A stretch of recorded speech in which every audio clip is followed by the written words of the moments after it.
السلام عليكم. الجزائر كتفرض تأشيرة باش المغاربة يقدروا يدخلوا للتراب الوطني الجزائري، ومن بعد ماشي شي حاجة.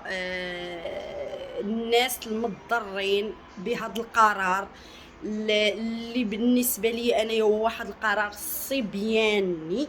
الناس المضطرين هما كاينين واحد جوج فئات. الفئة الأولى واللي غادا تكون مقصحة ديال بصح وهما العوائل المغربيه الجزائريه اللي كاين عندهم علاقات نسوبيه وعلاقات دم بيناتهم. من قبل كانوا كيقدروا يدخلوا للمغرب والجزائر بلا فيزا، شويه ولاو كيضطروا بانهم يسافروا لبلد اخر باش يقدروا يدخلوا للمغرب ولا للجزائر. شويه غادي تفرض عليهم فيزا باش يقدروا يدخلوا للجزائر ماشي للمغرب. لحد الساعه المغرب باقي الصمت، يعني الدبلوماسيه المغربيه لحد الساعه باقي ما كاينش جواب او لا تعليق على هذا القرار الجزائري المفاجئ.